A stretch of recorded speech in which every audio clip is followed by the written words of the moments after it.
ainda que ficamos, eu te convido a abrir a sua Bíblia na carta aos Colossenses, capítulo 2. Carta aos Colossenses, capítulo 2.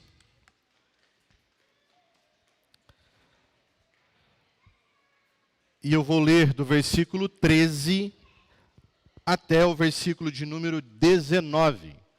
Carta aos Colossenses, capítulo 2, versículo 13 até o 19. Que diz assim a palavra do nosso Deus: Quando vocês estavam mortos em pecados e na incircuncisão da sua carne, Deus os vivificou com Cristo. Ele nos perdoou todas as transgressões e cancelou a escrita de dívida que consistia em ordenanças e que nos era contrária. Ele a removeu pregando-a na cruz e, tendo despojado os poderes e as autoridades, fez deles um espetáculo público, triunfando sobre eles na cruz. Portanto, não permitam que ninguém os julgue pelo que vocês comem ou bebem, ou com relação a alguma festividade religiosa, ou a celebração das luas novas, ou dos dias de sábado.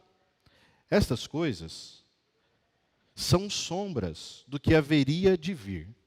A realidade, porém, encontra-se em Cristo.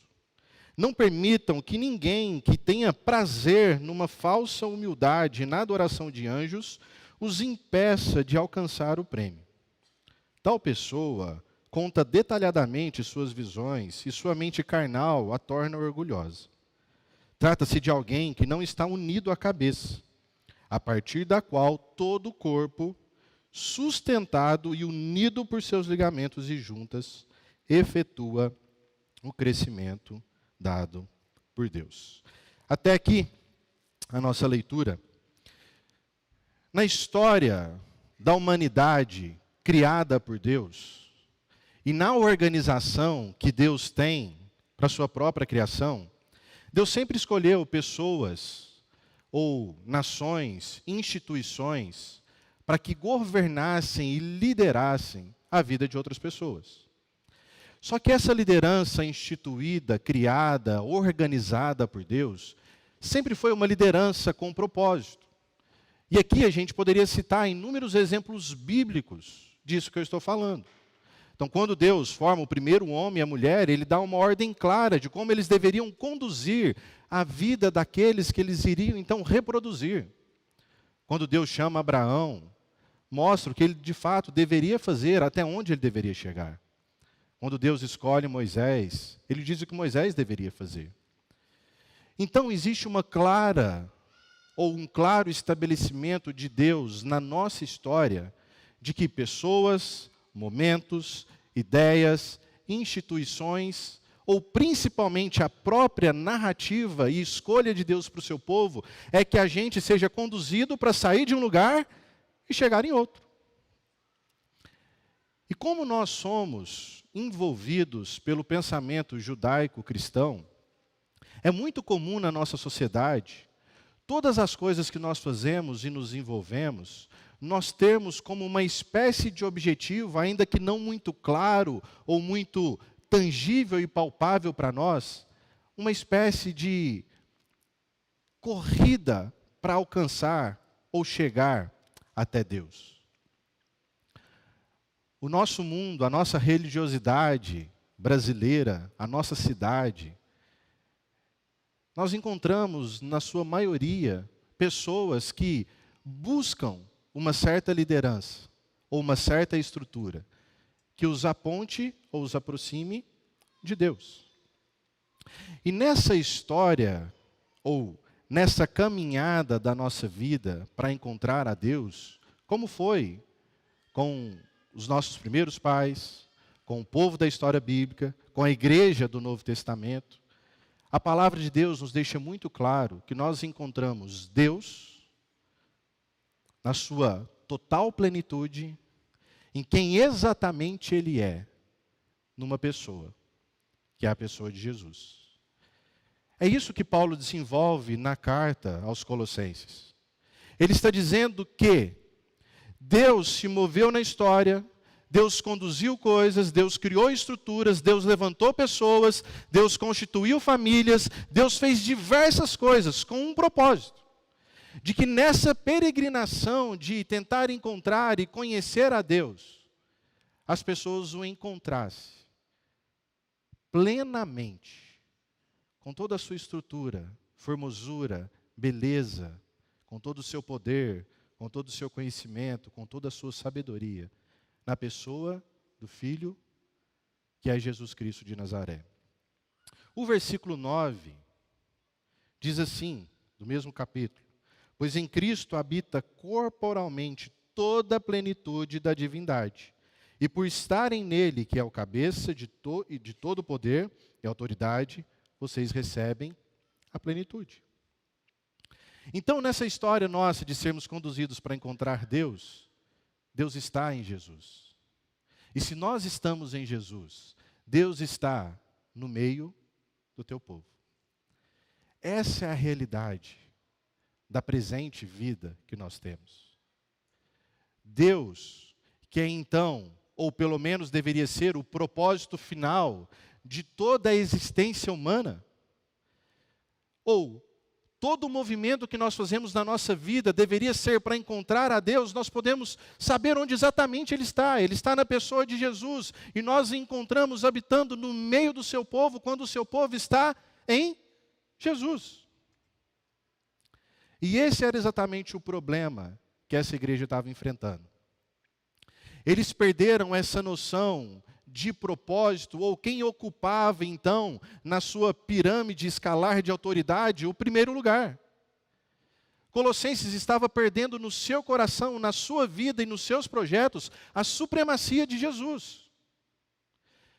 Sendo talvez influenciados por um grupo que influenciou a igreja da Galácia, tentando trazer elementos da própria história judaico-cristã, para que se somasse à realidade de Cristo Jesus, para que eles encontrassem a plenitude de Deus.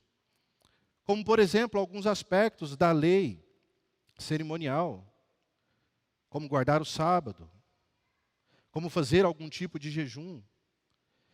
Nesse contexto, Paulo começa a conversar com esse povo, para que eles tenham atenção de que existe já uma estrutura estabelecida, e nenhuma autoridade, nenhum elemento, nenhuma ideia, nenhuma história, nenhum sonho, nenhuma construção, nada pode roubar esse propósito criado por Deus, de que a gente o encontre.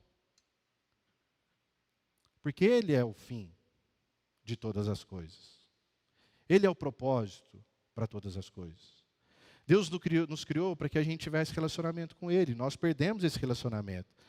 Mas Deus é gracioso e amoroso, que Ele então conduz a história, entrega o seu próprio Filho para que a gente volte para casa e a gente volte a ter relacionamento com Ele. Mas nem sempre é assim que funciona no mundo que está corrompido pelo pecado. Quando nós falamos de pessoas, movimentos que conduzem a nossa história para um propósito específico, nós nos perdemos quando essas pessoas não conhecem o verdadeiro propósito da humanidade, que é se encontrar com Deus.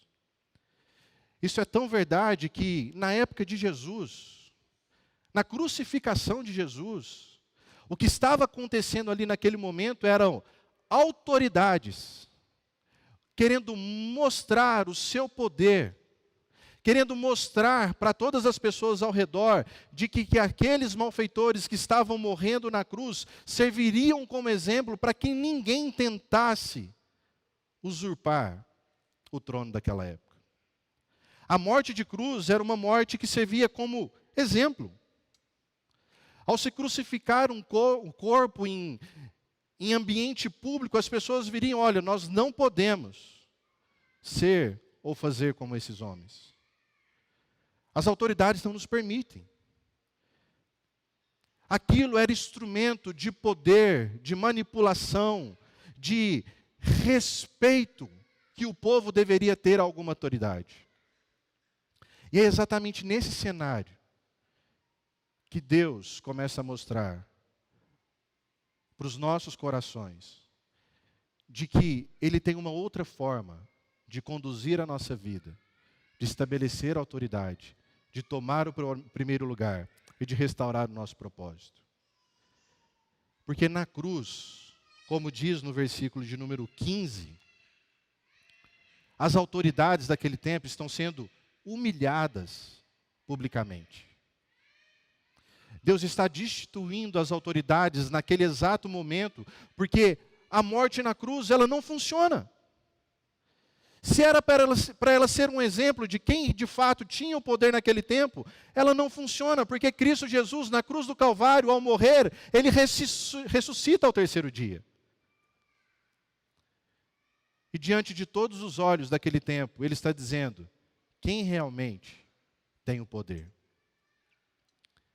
E aquela humilhação pública da autoridade começa a trazer à consciência algo que Deus já havia feito em toda a história, de quem de fato é o condutor de todas as coisas. E é interessante que nos escritos de Paulo, Paulo tem como tônica sempre mostrar esse paradoxo da cruz de Cristo. Como, por exemplo, ao dizer aos Coríntios, ele vai dizer, olha, a mensagem da cruz, ela é loucura. Diante da sabedoria humana, ela é parecida com a loucura. Por quê? Porque a sabedoria eram sempre pessoas conduzindo, liderando, criando estruturas, criando regras, criando leis, estabelecendo povos, para que pudessem, então, salvar a sua própria existência. E na cruz de Cristo, Deus está mostrando que a fraqueza dele é muito mais forte do que a força humana. De que eu não preciso da sabedoria ou do conhecimento do meu tempo para encontrar a Deus. Que a única coisa que eu preciso é conhecer Jesus, receber de graça a vida em Jesus, para que eu encontre a Deus. A maneira como que Jesus governa, ou a autoridade divina, é muito diferente, meus queridos, da maneira que nós constituímos os nossos princípios de governo. E talvez essa palavra ela fique muito distante de nós, se nós nos atentarmos simplesmente aos aspectos da lei que estavam sendo cobradas da igreja de Colossos naquele tempo.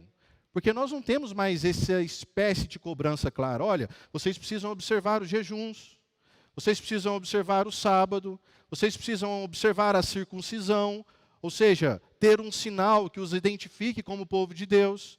Essas coisas, elas se distanciaram em muito na nossa realidade presente. Mas a gente ainda precisa continuar fazendo a pergunta de que, quais são as estruturas religiosas, quais são as ideias dos nossos tempos, quais são os líderes dos nossos tempos, que ofuscam a autoridade de Jesus na nossa vida. E para que ainda faça mais parte ainda do nosso contexto, eu não estou dizendo de estrutura eclesiástica. Não é para que você pense na sua mente que nós estamos conversando aqui do seu ministério da igreja, da sua posição de liderança na igreja, dos líderes que nós temos que conduzem a nossa vida. Não, eu estou dizendo de você, com a missão dada por Deus de conduzir o mesmo propósito, pessoas, o seu trabalho, as suas finanças, a sua realidade, a pessoa de Deus. E a pergunta que nós fazemos é, se a autoridade maior é Cristo Jesus, se o propósito da vida é estar com Deus, adorar a Deus, se essa realidade está em Jesus Cristo, como eu estou conduzindo as demandas que estão debaixo das minhas mãos para a glória de Deus? Essa pergunta, meus queridos, deveria ser feita todos os dias por mim e por você. Porque, na verdade, na Escritura Sagrada, Deus constituiu líderes com um propósito muito específico. Quando a gente lê a carta de Paulo aos Efésios, ele nos diz que Deus levantou profetas, evangelistas, pastores e mestres, com um propósito específico. Não com o propósito de que eles fossem os nossos amigos, que nós os admirássemos, que eles tivessem as suas fotos estampadas na estrutura de uma igreja física, mas que eles preparassem o povo de Deus, para que o povo de Deus exercesse o seu ministério. Resumindo, Deus levantou líderes para que eles pudessem lançar luz sobre a pessoa de Jesus, sobre a sua pessoa, sobre a sua obra e sobre o seu ensino. Quem Jesus é, o que Jesus fez e o que ele cobra ou ensina para que os seus discípulos e o seu povo também façam. Esse é o princípio de liderança humana levantada por Jesus.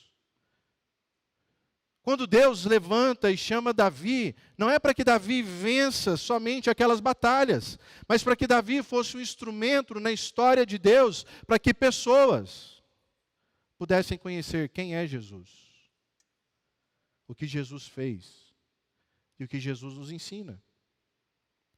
E essa história não mudou. Quando Deus te colocou como líder na sua casa, foi para que você fizesse com aquelas pessoas a mesma coisa que os líderes, como nós lemos aqui, deveriam fazer com o povo de Deus. Para que elas conhecessem a pessoa de Jesus, as obras de Jesus e o ensino de Jesus.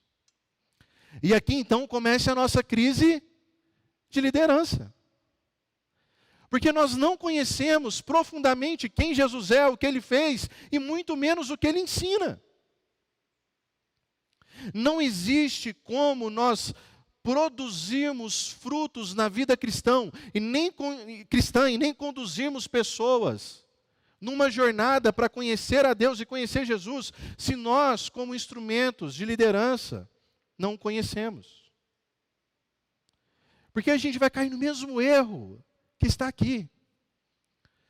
Sabe, liderança megalomaníaca, que se baseia em visões, que tem sonhos com anjos. Espera aí. Se liderar é lançar luz sobre Jesus, fazer com que pessoas conheçam Jesus, para que vocês precisam saber dos meus sonhos? Que visão que eu posso ter, que Deus ainda não revelou sobre o seu Filho na sua palavra? Sabe, que ideia nova que eu posso ter, que a história da igreja não conhece, e nunca utilizou essa ferramenta para que pessoas conhecessem Jesus? Sabe, o que você está fazendo de diferente na sua casa para conduzir a sua família até Jesus? E às vezes nada mais é do que uma ideia do seu coração pecaminoso. Sabe, é um sonho que não faz sentido nenhum. O que Paulo está dizendo é que a gente não precisa e nem deveria dar ouvidos a esse tipo de liderança. Porque ela consiste em conduzir aquele que já foi revelado.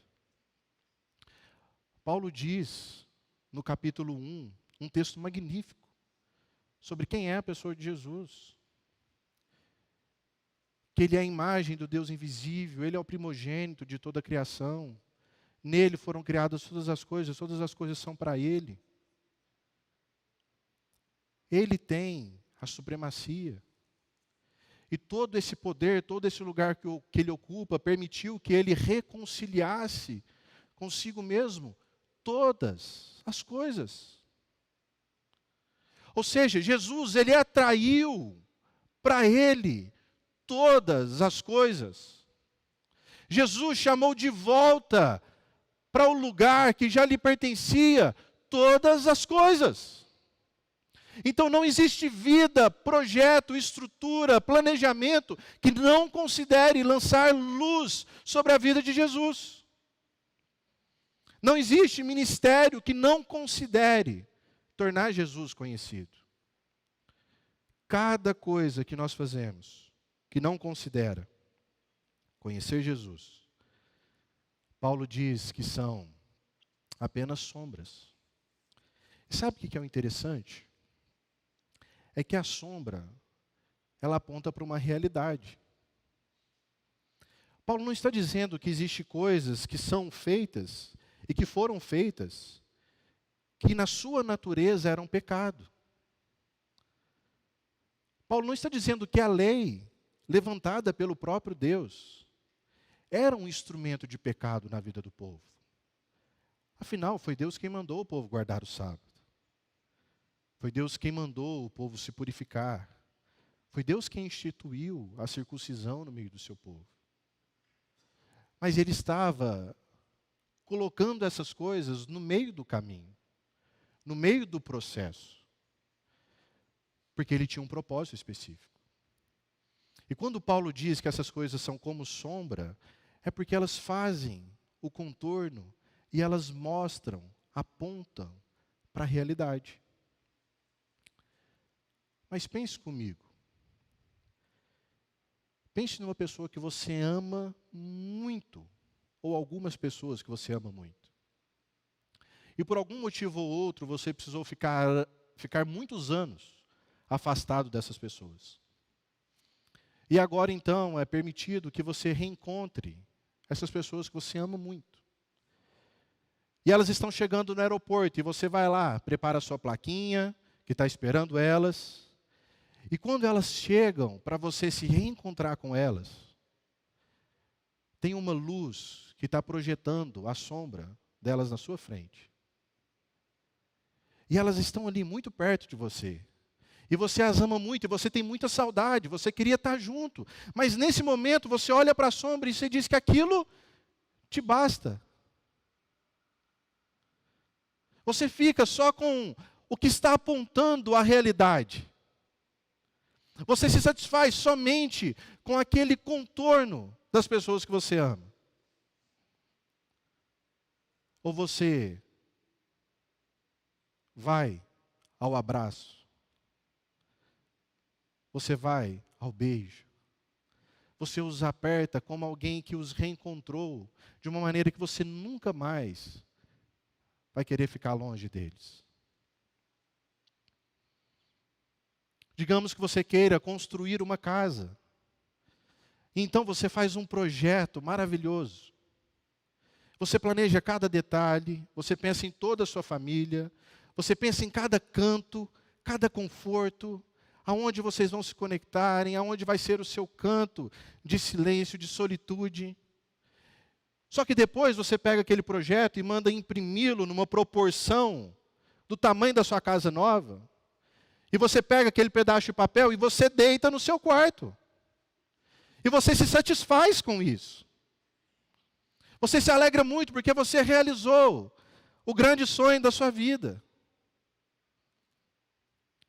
Ou você trabalha e luta e vive as etapas de construir cada parte dela para que um dia você possa abrir a porta, deitar na cama que você sonhou e planejou. E aí sim, viver a realidade. E aí sim, viver a realidade. É isso que estava acontecendo com aquele povo. Eles estavam se contentando com a sombra. Eles se estavam contentando com o projeto. Quando eles já estavam diante da realidade do Deus encarnado, do propósito da existência humana.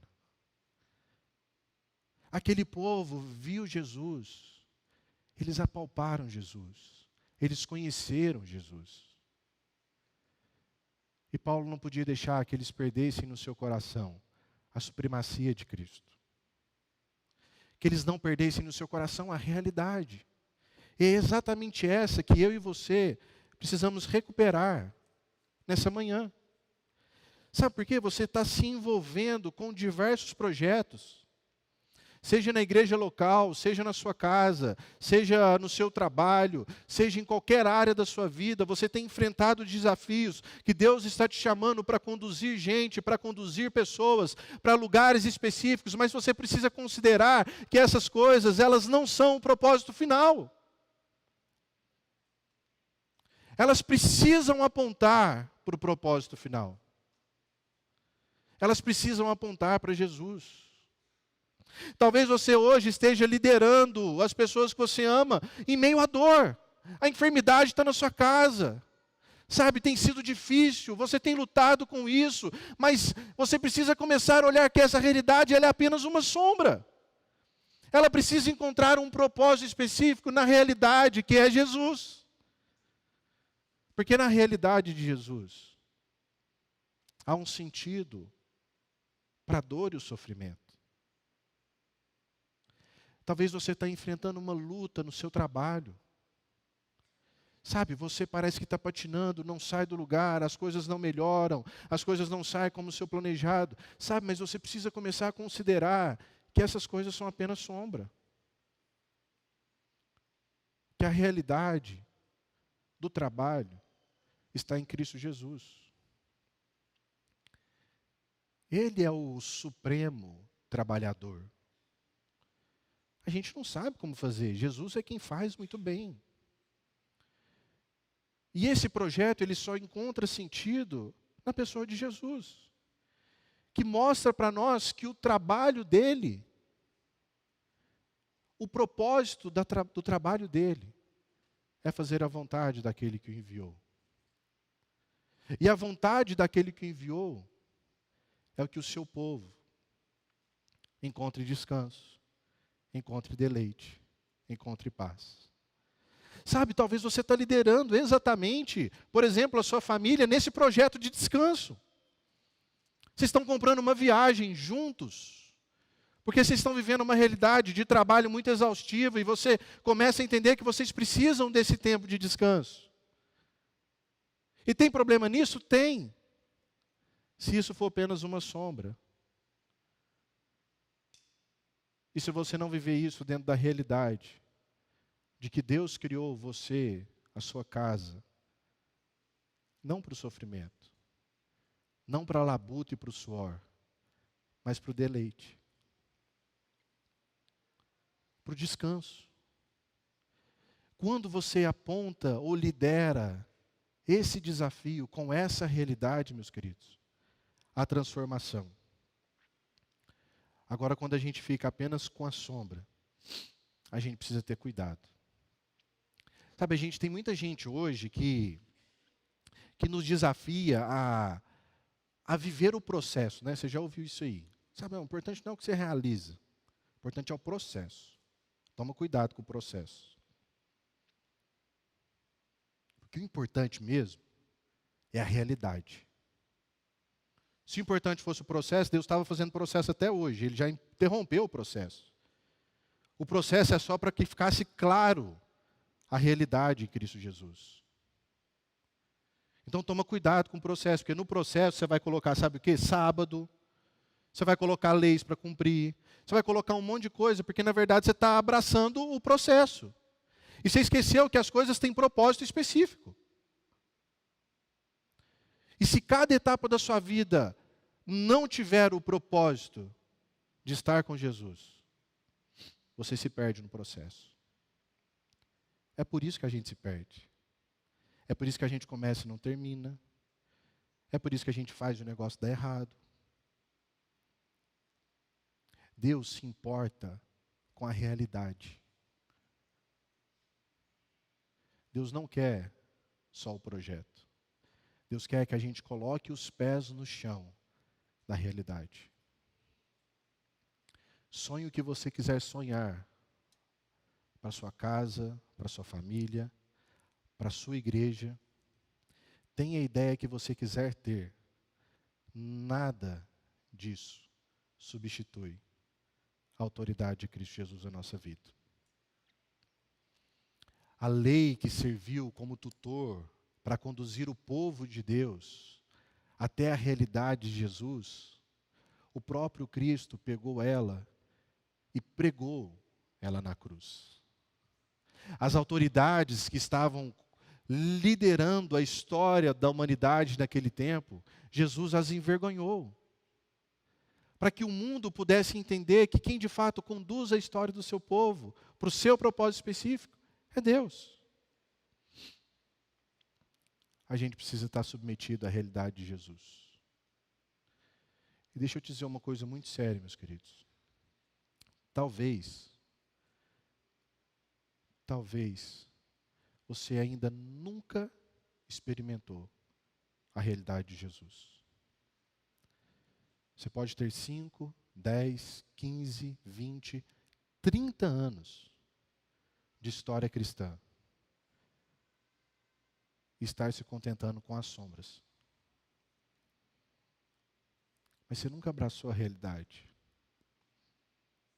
Você nunca sentiu Jesus. Você de fato nunca sentiu que Jesus, Ele tomou o seu lugar. Você se cobra demais. Sabe, você faz projeto demais. Você muda de ideia demais. Uma hora você é pai de um jeito, uma hora você é pai do outro jeito, outra hora você é pai do outro jeito. Uma hora alguém te ensina uma coisa e você faz aquilo, outra hora você ouve outra coisa e você faz aquilo, outra hora você ouve outra coisa e você faz aquilo. Você muda de emprego toda hora, todo ano você está num lugar diferente, você faz uma coisa diferente. Essa inquietude precisa começar a mexer com a gente, para a gente responder uma pergunta central. Será que eu já abracei a realidade de Jesus? Que tomou o meu lugar na história. Que pagou o preço da dívida que eu não dava conta de pagar. Que eu estando nele, o Espírito dele me conduz para liderar os projetos que Ele coloca na minha mão para a glória dEle. Esse é o Espírito da Igreja de Cristo Jesus. O Espírito que abraça a realidade de Jesus. A igreja, ela precisa abraçar Jesus. A nossa missão precisa ser que Jesus se torne conhecido. Na realidade, meu querido, o que o povo de Deus tem que fazer, e preste atenção nisso, a maioria das coisas a gente faz imperfeitamente mesmo, porque a gente vive sob a influência do pecado. Numa realidade que ainda contrasta com a realidade de Jesus. E nesse sentido, uma das coisas, dos aspectos que a igreja tem que cumprir, como por exemplo a adoração, a gente não faz perfeitamente. Você vai fazer perfeitamente, sabe aonde? Na Nova Jerusalém. Lá realmente você vai adorar 100% em espírito e em verdade. Lá não existe influência do pecado. Lá a sua mente não vai estar rodando quando a gente está aqui numa plenária falando sobre Jesus. Lá sim, nós seremos 100% a imagem e semelhança do nosso Criador. E a adoração vai ser perfeita. Então eu preciso continuar adorando como igreja. Isso é mandamento de Deus para as nossas vidas. Mas eu preciso reconhecer a realidade diante da palavra de Deus, que nós vamos fazer isso imperfeitamente. Nem todo dia a gente está 100%. Sabe, Deus também mandou que a sua igreja tivesse comunhão com Ele e uns com os outros. Mas a gente ainda vai fazer isso imperfeitamente. Então sinto muito te dizer, mas eu vou te decepcionar. Vocês vão me decepcionar. A gente vai decepcionar uns aos outros. Sabe, de vez em quando você não vai gostar de alguma coisa que um seu pastor seu fala, um líder seu fala. De vez em quando vai ter umas rusgas lá na sua casa. Essa comunhão só vai ser perfeita na Nova Jerusalém. Porque a gente ainda está influenciado pelo pecado. Mas existe uma coisa que a gente não vai fazer na Nova Jerusalém. A missão, falar de Jesus, é algo que a igreja deve fazer perfeitamente no presente século.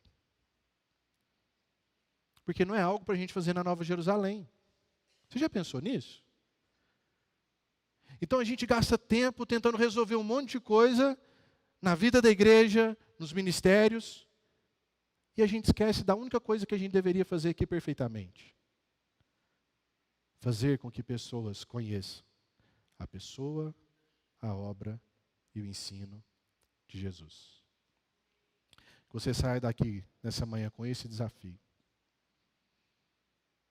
Que você sinta no seu coração esse grande desafio de colocar tudo que está perto de você para conhecer a Jesus. Baixe sua cabeça. Vamos orar.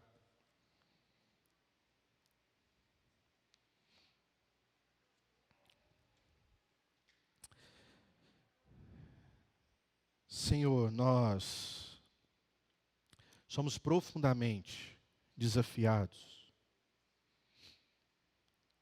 ao mesmo tempo encorajados, quanto cheios de temores, a perceber tamanha responsabilidade que o Senhor coloca sobre a vida do seu povo, sobre a minha vida. A responsabilidade de que pessoas criadas à sua imagem e semelhança conheçam Jesus, a realidade, através de nós. Deus, nosso coração se enche de temor porque nós nos perdemos no meio do caminho. E às vezes a gente não percebe, mas nós tornamos a vida, a história, a nossa jornada, um projeto de leis, de ritos, de habilidades, de ministério, de construção de projetos, de sonhos, de ideias. Que o Senhor nos ensina nessa manhã que são apenas sombras.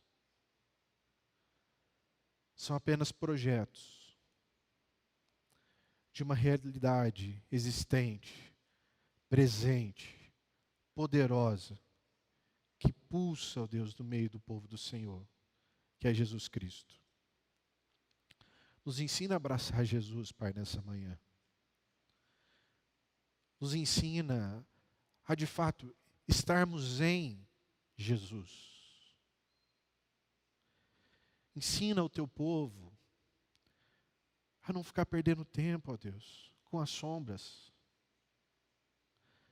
A correr para a realidade de Cristo Jesus e abraçá-lo como irmão mais velho, como a cabeça do nosso corpo, para que a gente possa crescer, ser nutrido, para que todas as juntas, para que toda a realidade, ela possa crescer em Cristo Jesus.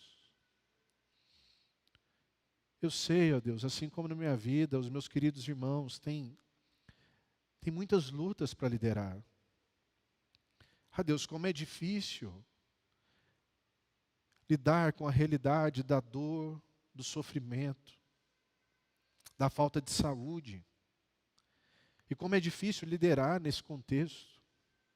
Como é difícil apontar para Jesus. Como é difícil, ó Deus, pegar o coração e a mente depressiva e colocar alegria naquele rosto, naquela história, e apontar ela para Jesus.